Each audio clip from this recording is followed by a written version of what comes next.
베드로전서 3장 8절에서 12절까지 말씀 함께 우리가 보도록 하겠습니다. 신약성경으로 보실 분들은 신약성경 380쪽의 말씀입니다. 제가 봉독해 올립니다. 마지막으로 말하노니 너희가 다 믿음을 같이하여 동정하며 형제를 사랑하며 불쌍히 여기며 겸손하며 악을 악으로 욕을 욕으로 갚지 말고 도리어 복을 빌라. 이를 위하여 너희가 부르심을 받았으니 이는 복을 이어받게 하려 하심이라. 그러므로 생명을 사랑하고 좋은 날 보기를 원하는 자는 혀를 금하여 악한 말을 그치며 그 입술로 거짓을 말하지 말고 악에서 떠나 선을 행하고 화평을 구하며 그것을 따르라. 주의 눈은 의인을 향하시고 그의 귀는 의인의 간구에 기울이시되 주의 얼굴은 악행하는 자들을 대하시느니라 하였느니라. 아멘. 오늘 말씀을 가지고 부르심을 받은 이유라는 제목으로 함께 우리가 말씀을 나누도록 하겠습니다. 하나님께서는 우리를 분명히 부르셨고 그 부르심이 없이는 우리가 이 자리에 올 수 없죠. 하나님께서 우리를 부르셔서 믿음이 있다 없다가 아니라 우리는 그 부르심을 가지고 그 부르심으로 인해서 우리는 이 자리에 온 거예요. 하나님의 초대가 있었고 주님의 부르심이 있는 거죠. 그 부르심 속에서 어떤 분들은 인격적으로 주님을 만나기도 하고 어떤 분들은 또 시간이 훨씬 더 지난 다음에 그 주님의 사랑에 설복되어서 주님을 따르는 자들도 있어요. 중요한 것은 우리가 적어도 우리가 스스로 나올 수 없고 주님의 부르심 가운데 왔다라고 하는 것이에요. 그 부르심에 어떤 분들은 즉각적인 응함으로 인해서 우리가 그 믿음으로 주님 앞에 나오는 자가 있고 부르심은 있지만 아직 주님을 마음에 우리가 그 나의 구주로 고백하지 못하는 그런 분도 있어요. 중요한 것은 우리 가운데 주님의 부르심이 있다라고 하는 거예요. 우리가 찬송처럼 구주께서 부르시되 우리가 이 부르심이 있는 그 소리를 듣고 우리가 주님 앞에 나오는 그 자체가 굉장히 중요한 것이죠. 오늘 말씀을 통해서 저희가 이 부르심을 받은 이유, 그 부르신 이유가 무엇인가, 우리는 왜 부르심을 받았는가 라고 하는 이 부분을 오늘 베드로 말씀, 오늘 본문 안에서 저희가 나눠보려고 해요. 우리가 신앙생활 하다가 가끔 잊어버리는 게 우리는 왜 이 자리에 있는가, 이걸 우리가 잊어버려요. 우리가 찬양을 했지만 한참 찬양을 하다 보면 나는 왜 찬양을 하고 있나, 찬양하고 있는 나는 누구인가를 잊어버리게 돼요. 우리는 예배를 드리다 보면 내가 왜 예배를 드리고 있는가 라고 하는 것을 우리가 망각하고 잊어버릴 때가 있어요. 그래서 어느 순간에 내가 여기 왜 와 있는가 라고 하는 것을 잊어버릴 때에 이 베드로의 말씀은 다시 한번 우리가 왜 여기에 있는가, 왜 우리는 하나님을 찬양하는가, 우리는 왜 예배하는가 라고 하는 것을 한 번 정도 점검하기에 오늘 본문의 말씀이 굉장히 좋은 말씀이에요. 오늘 이 말씀을 가지고 함께 부르심에 대해서 저희가 함께 나눠보기 원합니다. 8절의 말씀에 보면 이런 말씀이 있어요. 마지막으로 말하노니 너희가 다 마음을 같이하여. 여기서부터 이제 계속 몇 가지가 반복이 되는데 이것은 우리가 이 마음의 태도를 이야기해요. 그래서 마음이라고 하는 것은 같이 할 때 의미가 있다. 이 마음은 홀로 있고 뭔가 내가 어떤 성을 짓고 이 자기 안에 갇혀 있는 마음이, 그거는 병든 마음이에요. 오늘 우리가 이 사도 베드로가 이야기할 때 건강한 마음, 이거 건강한 마음의 태도들을 이야기를 해요. 첫 번째가 마음을 같이 하는 거예요. 이게 마음을 같이 하는 게 이 건강하다는 거예요. 내 마음이 누구도 같이 할 수 없는 그런 외톨이된 마음은 이미 병들고 어쩌면 그 안에서 우리가 심각하게 훼손된 마음일 수 있어요. 우리 상처 입은 마음이죠. 그래서 우리가 마음의 상처를 입게 되면 제일 먼저 어떻게 돼요? 마음의 벽을 쌓게 돼요. 그런데 마음을 같이 한다라고 하는 것은 건강한 마음의 하나의 태도예요. 그리고 동정할 줄 아는 거, 공감할 줄 아는 거죠. 그리고 사랑하고 불쌍히 여기는 거예요. 이 불쌍히 여기는 마음, 이것이 어쩌면 동정하고 우리가 서로 연결될 수 있는 마음이지만, 우리가 이 말씀이 10절에 보면 이렇게 말씀해요. 그러므로 생명을 사랑하고, 생명, 그 생명이 짐승이든 아니면 우리가 반려동물이든 아니면 그게 사람이든, 우리가 아니면 풀이나 꽃이나 아니면 우리가 나무든지 생명이 있는 그 모든 것들을 사랑하는 마음, 이게 하나님이 우리 가운데 주시는 하나님의 형상을 따라 지음받은 우리가 하나님이 어떻게 주셨느냐, 모든 생명을 사랑하는 이 마음을 주셨어요. 생명을 사랑하는 마음, 하나님의 형상을 닮아서 지음받은 우리가 하나님의 모든 생명, 하나님이 지으시고 하나님이 창조하신 그 생명들을 우리가 함부로 여길 수 없죠. 그래서 하나님의 형상을 따라 지음받은 우리가 생명을 사랑하도록 하나님이 우리를 지으셨어요.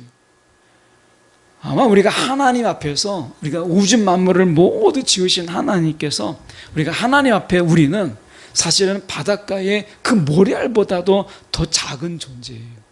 우주가 얼마나 큽니까? 그런데 그 중에서 행성, 이 지구라고 하는 곳에, 거기에서 우리가 이 한 사람, 몇십억의 인구 속에 그 중에 하나, 과거에서부터 우리가 해보면 몇십억이 아니라 수도 헤아릴 수 없는 수많은 사람들 중에 지금 하나, 어쩌면 우리 인생이 그냥 하루 정도, 하나님 앞에서 하루도 안 되죠. 잠깐 있다가 없어져 버리는 그런 인생, 그 숫자며 그 삶의 그 짧음을 생각한다면, 하나님이 나의 이름을 알고 하나님이 나를 아신다라고 하는 것은 이것보다 더 신비로운 게 없어요. 이것보다 더 놀라운 게 없어요. 우리가 하나님이 나를 아신다는 것 그 자체가 기적이에요. 나를 안다는 게 기적이에요. 이 사람은 200명, 300명이 넘어가기 시작하면, 벌써 300명이 넘어가기 시작하면 사람의 이름을 다 외울 수가 없어요. 그런데 하나님께서 우리가 우주 속에서 먼지보다 더 작은 우리를, 그 이름을 아시고, 하나님이 내가 어떤 자인지를 나보다 더 아시고, 하나님이 나보다 나를 더 사랑하신다는 거예요. 하나님의 이 사랑은 오늘 생명이 있는 나 같은 생명, 어떻게 보면 너무나 작은 생명이잖아요. 그 생명, 하나님께서 우리의 생명을 사랑하신다는 거예요. 오늘 하나님의 마음으로 우리가 다시 8절에 가서 보면, 마음의 태도라고 하는 것은 마음을 같이 하고 동정하는 거예요. 다른 사람의 아픔에 대해서 내가 아파하고, 다른 사람의 괴로움에 대해서 같이 괴로워하는, 적어도 우리가 그런 마음들이 필요한 거죠. 세상을 우리가 보면 안타까운 게 뭐예요? 동정할 줄 모르는 세상이 되었다라고 하는 거예요. 이게 너무 안타까운 거죠. 누군가 너무 힘들어하는데 내가 힘들지 않으면 괜찮은 거예요. 남은 너무나 괴로움과 고통 속에 있는데 내가 그 고통이 아니기 때문에 우리가 같이 괴로워할 줄도 모르는, 적어도 우리가 적어도 동정하는 척하는 이런 어떤 예의라고 하는 이런 부분들 속에서 우리가 적어도 내가 마음은 아니더라도, 저분들이 괴로워하니까 내가 그 앞에서 웃지는 말아야 되겠다, 뭐 이런 거 있잖아요. 제가 이 대학 때 농촌 활동, 이 농촌 봉사라고 해서 농화를 갔었는데, 그때 그 농화를 할 때 농부들에게 제일 많이 들었던 게 무엇이냐면, 그때가 3, 4월 때였었어요. 모내기 하러 갔는데, 그때 이제 한참 그 대학생들이 MT하며 뭐 이렇게 이 놀러 다니는 일종의 이제 모임들이 많았어요. 다 놀러 다니는 게 아니라 이제 일종의, 그것도 하나의 어떤 대학 생활 중에 하나죠. 그런데 막 그 농촌 봉사하느라고 저희도 가 있고, 그 농부들이 땀 흘리면서 막 하고 있는데, 그 앞에서 기타 치고 지나가는 것까지는 뭐 이해할 수 있어요. 근데 음료수 마신 거 아무데나 버리고 논에다가 버리고 그리고 자기들이 먹던 거 아무데나 버리고 그러는 거예요. 그분들이 하시는 말씀들이 하나같이 농사를 같이 져달라는 것도 아니고 누군가가 힘들어서 농사 지을 때 적어도 예의는 갖췄으면 좋겠다, 이런 말씀을 그때 정말 많이 하시더라고요. 우리가 적어도 마음을 같이 하고 동정하는 마음들, 그러니까 정말 한편에서 정말 힘들고 어려운 것을 하고 있다면 같이 하지는 못할지언정 우리가 그들 앞에서 나는 아무렇지도 않은 것처럼 하는 것은 적어도 마음을 같이 하는 이런 하나님이 우리 가운데 어떤 마음의 건강한 태도를 원하시니 마음을 같이 하기를 원하시잖아요. 그러면 적어도 예의는 갖추는 게 필요한 거죠. 그럼 보면 형제를 사랑하며 불쌍히 여긴다, 불쌍히 여긴다라는 거예요. 우리가 인생을 우리가 보면 악인들도 그래요. 오늘 보면 악인이 나오거든요. 근데 9절에 보면 악을 악으로 욕을 욕으로 갚지 말라고 이야기를 해요. 근데 거창하게 10절처럼 생명을 사랑하는 것, 이건 아니더라도 정말 악인에 대해서 정말 사랑하는 마음으로 그들을 축복하는 마음으로, 그거 얼마나 어렵습니까? 근데 적어도 그건 아니더라도 저렇게 악한 자가 될 수밖에 없었던 그의 삶을 우리가 불쌍히 여기는 마음은 우리가 가졌으면 좋겠다, 이런 생각을 해보게 돼요. 그 사람인들 죄를 짓고 싶었겠어요? 그 전에 그 정확한 이름은 아닌데 그 최장룸이라고 계셨습니다. 그 감옥에 가 있는 특히 이제 사형수들을 전도하는 그 장로님이신데 그분의 책을 한번 읽은 적이 있는데 오래돼서 제가 찾아보니까 그 이름은 잘 모르겠더라고요. 책 제목이 제가 정확히 기억이 나는 게 아니라서. 근데 그분이 이제 마지막 이제 사형, 그때는 이제 사형 제도가 있었을, 지금도 제도는 있잖아요. 실행이 안 되지. 근데 이제 사형이 집행되는 그런 분들을 찾아가서 이제 복음을 전하는 일을 자기의 사명으로 여기시는 분이셨어요. 그러니까 사형 언도를 받을 때까지 그 사람이 얼마나 악하고 얼마나 잔인하겠어요. 아무도 그 사람에게 가서 우리가 말을 걸지 않는 거예요. 눈빛이 얼마나 살벌한지 내가 기회가 되면 너도 죽여버리겠다, 뭐 이런 아주 너무나 살벌한 눈빛이거든요. 그래서 이제 면회를 요청해가지고 그가 나오면은 이제 이렇게 돼서 저는 복음을 전하는 자입니다 라면 듣지도 않고 그냥 들어가 버린다는 거예요. 그러면 또 가서 그렇게 한 달을 찾아가면 조금 마음을 여는 거예요. 아무도 찾아오는 사람이 없고 말을 할 사람이 없으니까. 그런데 제가 그 책을 보면서 느끼는 게, 제가 지금 어렴풋하게 이름 나는 것은 그 최효진 장로님이라고 기억이 되는데 정확한 이름은 아닙니다. 그런데 그 장로님께서 하시는 말씀이 듣다 보면요, 너무나 그 인생이 불쌍하다는 거예요. 그 인생이. 그 사람인들 사람을 죽이고 싶고 사형장에 있을로 그 젊은 나이에 사라지고 싶겠습니까? 그도 평범한, 그들이 가장 원하는 것은 가장 평범한 삶인 거예요. 가장 평범한 가정을 꾸미고 자녀가 있고, 그래서 저녁이 되면 같이 둘러서 밥을 먹는 너무나 평범한 삶을 살고 싶은데 가정 환경이 그렇지 못한 거예요. 가정 환경이 그를 범죄의 소굴로 몰아세운 거예요. 물론 가정 환경이 다 나쁘다고 해서 범죄자가 되는 건 아니죠. 그런데 이들이 너무 약했다라는 거예요. 멘탈이 약했다. 그렇게 그런 환경 속에서 그들이 거칠게 살아가기에는 멘탈이 약했다는 거예요. 근데 멘탈이 약한 그들이 어떻게 살인자가 되었느냐? 세상의 손가락질과 세상에서 학대와 조롱을 당하면서 이것 때문에 멘탈이 강해지긴 강해졌는데 악한 모습으로 강해진 거예요. 그래서 나는 불행한데 네가 행복해? 지금 우리가 묻지마 살인 같은 경우에 대표적인 게 그런 거잖아요. 전혀 모르는 사람인데 가서 사람을 죽이는 이유가 뭐겠어요? 나는 이렇게 불행한데 너는 행복해? 내가 참을 수 없어, 이런 거잖아요. 우리가 그들을 볼 때 우리가 불쌍히 여기는 마음, 우리가 어떤 악인도 사실은 우리가 측은한 마음으로 보면 그도 역시 불쌍한 사람인 거예요.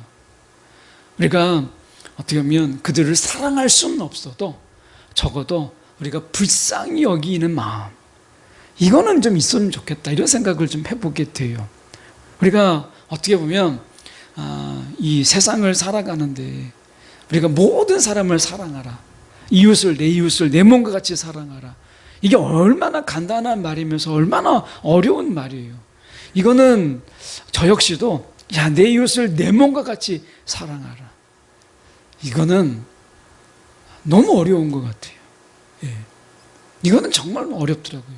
그런데 누군가를 불쌍히 여기는 마음은 우리가 완벽하게 하지는 못해도 조금은 저 사람을 좀 치근한 마음으로, 좀 불쌍하는 마음, 눈으로 왜 저 사람도 저렇게 살고 싶지는 않았을 텐데 왜 저렇게 살까라고 하는 부분 속에서 좀 한편 이해해 보려고 하는 이런 마음들이 좀 필요한 거죠. 특히 이 시대에는 좀 그런 것 같아요. 그래서 우리가 보면 우리가 마음을 같이 하고 동정하고 형제를 사랑하고 불쌍히 여기고 겸손한 것은요, 우리가 하나님 앞에서 우리가 마음에 건강한 자, 우리가 영육간에 강건한 이런 자들의 이런 마음의 태도들을 이야기하는 거예요.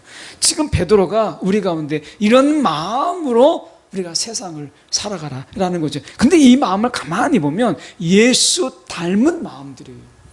예수 닮은 마음. 예수님께서는 마음을 꽁 닫아가지고 아무도 내 마음속에 들어오지 마, 이렇게 하지 않으셨어요. 마음을 활짝 열고, 때로는 바리새인들, 그들이 의도적으로 질문하시는 가운데서도 그들의 식탁의 자리에 예수님께서 응하셨어요. 죄인들과 함께 식사하셨어요. 마음을 늘 같이 하고자 하는 마음이 그분에게 있었고, 때로는 동정해서 나사로의 가정에, 이미 나사로가 죽었을 때 다시 살리실 것을 주님께서 아시지만 그들의 울음, 그들의 슬픔에 예수님께서도 같이 우셨어요. 동정할 줄 아는, 같이 울 수 있는 마음이 있었고요, 형제를 사랑하고 불쌍히 여기는 마음이 있었어요. 베드로의 배신 속에서 베드로를 불쌍히 여기는 마음이 있었어요. 가룟 유다를 불쌍히 여겨서 가룟 유다에게 마지막 순간까지 돌이킴의 기회를 주었어요. 오늘 우리가 어떤 마음으로 살아가십니까? 오늘 우리가 이 마음의 태도, 이 마음의 태도를 한번 돌아보면서 저희가 10절에 가서 보니까 이렇게 이야기해요. 9절을 건너뛰어서 먼저 10절을 먼저 보면 생명을 사랑하는 이 마음이 하나님이 우리 가운데 주시는 마음이잖아요. 생명. 아무리 짐승이라도 우리가 동물 학대라고 이야기하잖아요. 우리가 가축을 길러서 나중에는 내가 그것을 내가 잡아먹더라도 그 자라는 동안에는 우리가 충분히 자랄 수 있도록 배려하고, 그리고 우리가 그들이 마음껏 우리가 자랄 수 있도록 하는 것이 필요한데, 우리가 어떻게 해요? 우리가 먹이라는 이름으로 그냥 마치 살아있는데, 마치 공장에 마치 물건처럼 동물의 학대의 모습들이 얼마나 많습니까? 생명을 사랑하는, 분명히 하나님께서 우리 가운데 양식으로 주셨어요. 그런데 적어도 그들을 사랑할 줄 아는, 얼마나 감사해요. 그들의 몸을 던져서 우리의 건강을 챙겨주고 그들이 헌신함으로 인해서 우리가 배부를 수 있다는 게 얼마나 감사합니까? 그런데 그 감사함도 잊어버린 채 그들을 학대한다면 우리는 사실 너무 많은 죄를 짓는 거죠. 그래서 생명을 사랑하는 거예요. 근데 이 생명을 사랑하는 마음으로 조심해야 될 것들이 있어요. 그게 뭐냐면 우리가 이 혀를 금하여 악한 말을 그치라. 악한 말.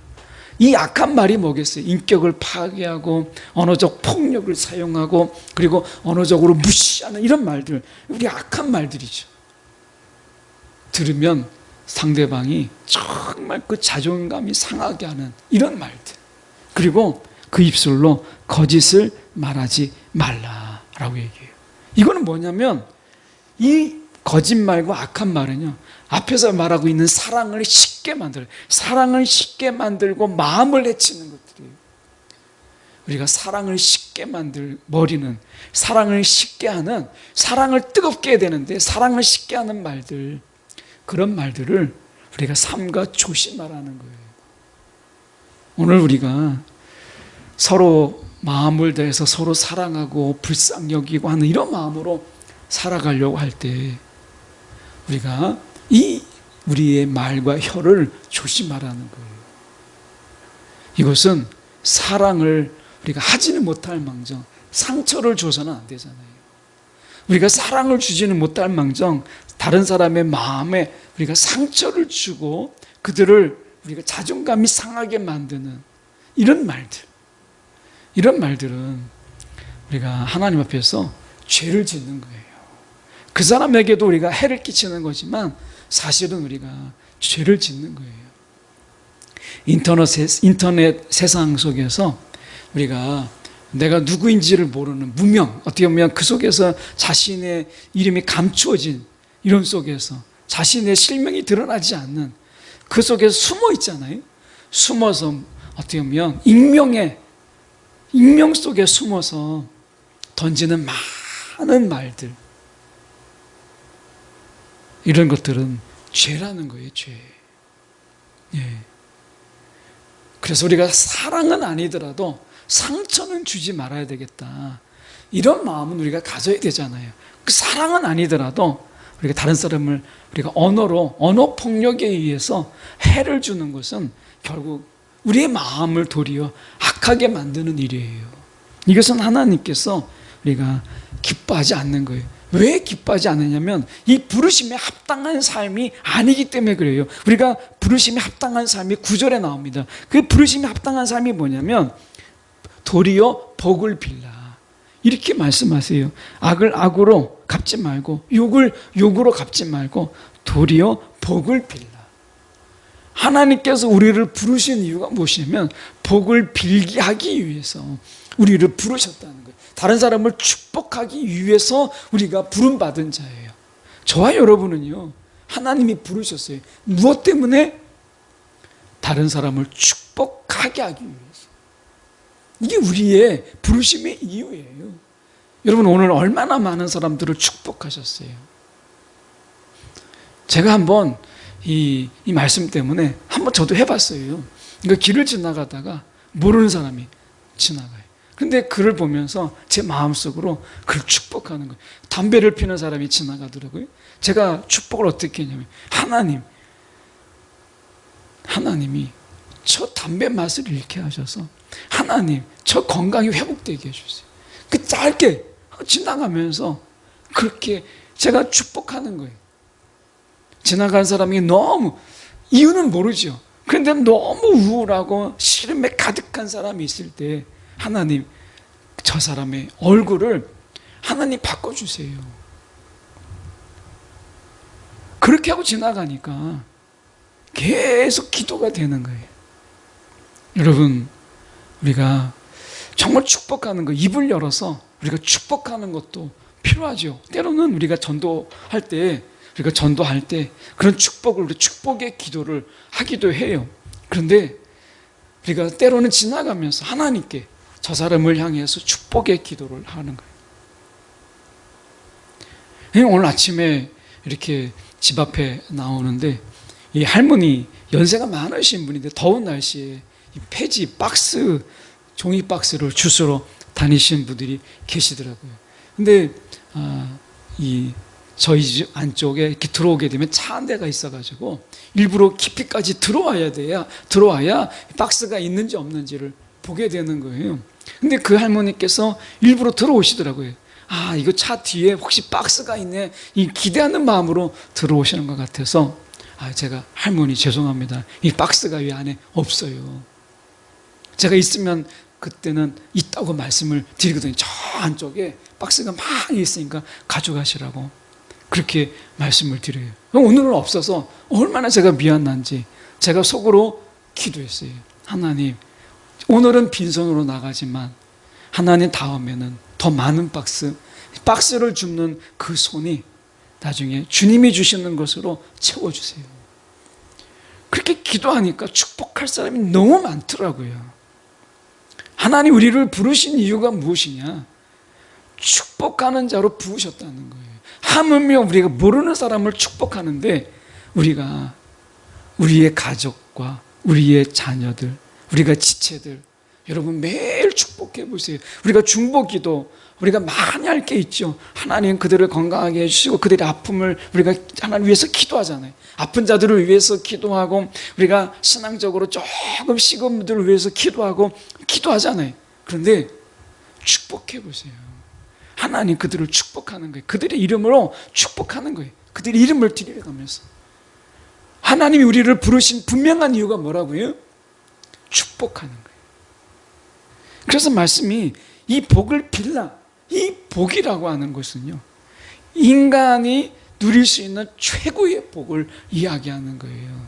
이것은 우리가 얻을 수 없고 우리가 쟁취할 수 없어요. 이것은 하나님이 우리 가운데 주시는 거예요. 이것은 인간이 누릴 수 있는 최고의 행복을 하나님은 그냥 복이라고 이야기한 거예요. 인간이 누릴 수 있는 최고의 행복, 이것을 하나님께서 복이라고 한 거예요. 근데 우리가 그들을 위해서 복을 빌게 하게 하셨다는 거예요. 말씀해 보십시오. 우리가 9절 중반절부터 보면 우리가 도리어 복을 빌라 이를 위하여 너희가 부르심을 받았으니 이는 복을 이어받게 하려 하심이라, 이렇게 말씀해요. 이것을 우리가 쉬운 성경으로 보면 이렇게 되어 있습니다. 오히려 그 삶을 축복해 주십시오. 이것은 여러분 자신이 축복받은 인생을 누리도록 하나님께서 우리를 부르신 거예요. 그러니까 우리가 이미 축복받은 인생으로 우리를 부르셨어요. 그걸 누리도록. 복받음을 누리는 자들의 여유가 무엇이냐면 다른 사람을 복을 비는 거예요. 여러분, 우리가 복받은 자의 여유를 우리가 좀 즐기라는 거예요. 복받은 자의 여유. 하나님께서 우리 가운데 복받은 인생으로 우리가 누리도록 우리가 이미 저와 여러분이 하나님의 자녀가 되었어요. 자녀가 됨으로 인해서 우리가 하나님 안에, 예수 안에서 이 복을 누리는 자가 된 거잖아요. 이 복받은 자의 여유, 복받은 자의 여유가 뭐예요? 남에게 좀 나눠주고 남이 필요한 것을 더해주고 때로는 그들에게 복을 비는 거잖아요. 내 복이 넘치니까. 오늘 우리가 생각할 때는 내가 내 복을 빌기에도 너무나 우리가 바쁜 인생인데 하나님 내게 복을 주세요. 하나님 나에게만 주세요. 내 가족에만 주세요. 여러분 그럴 필요가 없어요. 하나님께서요 우리 가운데 넘치도록 복을 주셨어요. 그 전에 그 이경숙 권사님이나 이렇게 선생님들이 계셨을 때 그 선교 나갈 때 학기가 끝나면 이제 연필하고 볼펜, 지우개 이런 것 좀 모아주세요. 그리고 이제 신우회 제가 이제 학교 친우회 할 때 신우회 선생님들한테 또 부탁을 했어요. 그래서 이제 박스로 이제 한 학년 끝나면 연필, 볼펜부터 시작해서 뭐 지우개 너무 많아요. 그 박스로 받아놓은 게 있는데 제가 한 번은 정리를 했어요. 그 베란다에 이제 나가서 정리를 했는데 제가 어떤 생각이 들었냐면, 야, 내 평생 사는 날 동안에 여기에 있는 연필을 내가 다 쓸 수 있을까? 뭐 이런 생각이 들었어요. 여기에 있는 볼펜을 내가 다 쓸 수 있을까? 우리가 지금 볼펜 쓸 일 별일 없잖아요.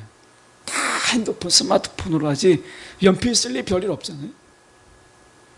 제가 생각할 때 그때 생각이 뭐냐면 이 연필 하나도 이렇게 박스로 있는 연필 하나도 내 평생 다 못 쓰고 마치는 인생인데 하나님이 주시는 그 엄청난 복을 내가 이 세상에서 다 누리지도 못하고 사는데 그런 내가 다른 사람을 미워할 시간이 어디 있고 내가 다른 사람에게 막 시기할 시간이 어디 있나. 내게 받은 이 복을 내가 이 세상에서 다 누리지도 못하는데 내가 다른 사람의 복을 빌기만 해도 우리의 시간이 많이 부족한 인생이다. 이런 생각해 보게 돼요. 제가 지난번에 한번 이렇게 청년 내려주고 오다가 사고 날 뻔 했잖아요. 제가 자회전 신호 받고 오는데 저쪽에서 신호 위반을 직진으로 왔는데 정말 종이짝 한 장으로 제 운전석을 지나갔어요. 그때 제가 한쪽에 차를 세워놓고 그런 생각을 했어요. 언제 내 생명이 끝나는지를 모르는데 내가 하나님 앞에 섰을 때 너가 얼마나 많은 사람을 축복하며 왔냐 이렇게 물으신다면 야, 내가 무슨 말을 할까, 이 생각이 들었어요. 오늘 말씀에 우리가 부름받은 이유가 뭐라고요? 축복하기 위해서. 그 많은 사람들을 축복하는 거예요.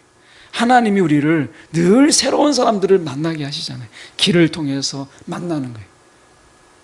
말을 건네고 우리가 차를 한 잔 마시는 건 아니지만 우리가 길을 지나다니면서 많은 사람들을 보잖아요. 여러분, 그 사람들만이라도 내가 축복한다면 하나님이 얼마나 기뻐하실까. 우리는 축복하기 위해서 부름받은 자들이니까. 우리가 어떤 분들은 우리가 붙잡고 축복할 수도 있죠. 제가 여기 노원역에서 지하철을 타고서 이제 직장 순회 마치고 오는데 제가 볼 때는 이제 하나님의 교회 같아요. 거기에서 사람들, 청년들을 붙잡고 막 전하더라고요.